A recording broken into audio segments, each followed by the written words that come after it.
25 de agosto é o Dia do Soldado.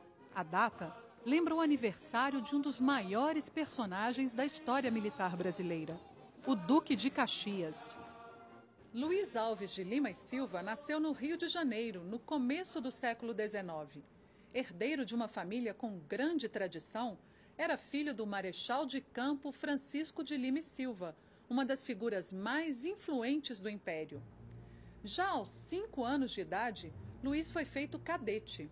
Aos 19, recebeu das mãos do próprio Dom Pedro a primeira bandeira do Império do Brasil. Em 1823, Luiz Alves enfrentou o primeiro combate.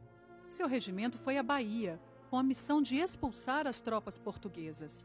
Ao voltar vitorioso, recebeu o título de que mais se orgulhou na vida, o de veterano da independência. Nos anos que se seguiram, esteve na Guerra da Cisplatina, assumiu o comando do Batalhão do Imperador e foi convocado para a pacificação de lutas internas, como a Balaiada, na província do Maranhão. Pela habilidade com que controlou a insurreição, foi promovido a coronel e recebeu seu primeiro título de nobreza. Ele concede a anistia aos balaios, não é? E estavam concentrados na cidade de Caxias, do Maranhão, e por isso ele, pelo êxito da ação, recebe o título de Barão de Caxias, o título honorífico de Barão de Caxias, porque debelou o foco central, mais forte, do inimigo, que era a cidade de Caxias. No sul do Brasil, outra revolta ameaçava a unidade do Império. Gaúchos, insatisfeitos com a centralização do poder no Rio de Janeiro, organizaram-se numa revolução separatista, chamada de Guerra dos Farrapos. Caxias foi chamado para solucionar a crise. Seu principal objetivo era garantir a integridade territorial brasileira. Pela humanidade com que conduziu a missão, conquistou o respeito dos chefes revolucionários e dominou a situação. Ao final da revolta, concedeu anistia às tropas rebeldes. Ficou conhecido como pacificador e foi elevado a Conde de Caxias. Caxias percebeu que, tanto na política quanto no conflito armado militar, a humilhação de uma derrota terrível é pior do que uma negociação que procure reconstituir os pontos de contato, ao invés de uma dureza que só faz marcar ainda mais os pontos de atrito.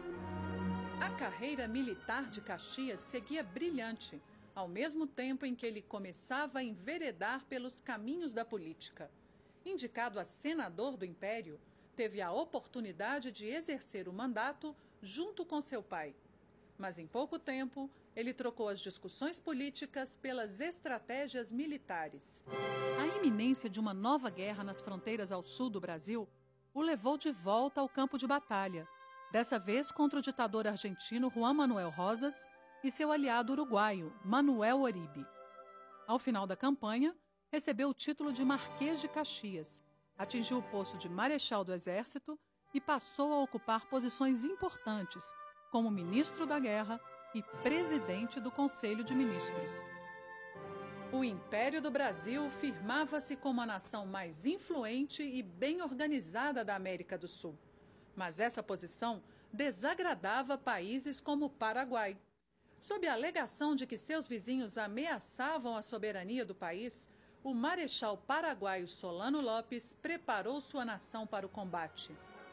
A Guerra do Paraguai foi o maior e mais sangrento conflito armado internacional ocorrido no continente americano. Também chamada de Guerra da Tríplice Aliança, envolveu Brasil, Argentina e Uruguai em luta contra as tropas de Solano Lopes. As batalhas aconteciam na região da bacia do Rio da Prata. Quem controlasse os rios ganharia a guerra. No princípio, as tropas reunidas pela aliança não chegavam a 1/3 das forças paraguaias. A infantaria brasileira era formada pelos chamados voluntários da pátria, que vinham de várias regiões do país. Em Tuiuti, aconteceu a maior batalha campal da história da América do Sul, deixando um saldo de 10.000 mortos. A derrota das forças aliadas em Curupaiti levou o imperador Dom Pedro II a apelar para o prestígio e a experiência de Caxias.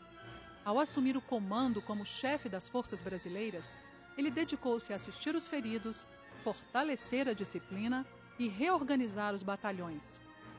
Acabou assumindo o comando geral das tropas aliadas, no lugar do presidente argentino Bartolomeu Mitre. Sua liderança no campo de batalha foi fundamental para motivar os soldados. Então Caxias, com 65 anos de idade, veja que em Tororó, a ponte aquela que estava tomada entre brasileiros e paraguaios, tomada e retomada várias vezes.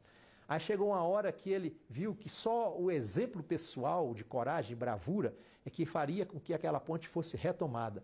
Se põe à frente das tropas, desembainha sua espada, a galope, a cavalo, e brada: sigam-me os que forem brasileiros. E aquela ponte é tomada definitivamente. A campanha final, conhecida como a Dezembrada, consagrou Caxias com as vitórias fulminantes de Avaí e Lomas Valentinas, minando a resistência de Solano Lopes. Em 5 de janeiro de 1869, o general brasileiro entrou vitoriosamente em Assunção, mas não prosseguiu no campo, pois as batalhas o desgastavam muito. Ao retornar para o Rio de Janeiro, Caxias foi elevado a duque. Ele foi o único brasileiro nato a ter esse título. É um homem politicamente respeitado, militarmente obedecido e estrategicamente bem-sucedido. Ele ascendeu todos esses postos da hierarquia militar por seus elevadíssimos méritos e é merecidamente hoje o patrono do Exército Brasileiro. Por ter dedicado mais de 50 anos à pátria, Luiz Alves de Lima e Silva, o Duque de Caxias, é um dos construtores do Brasil.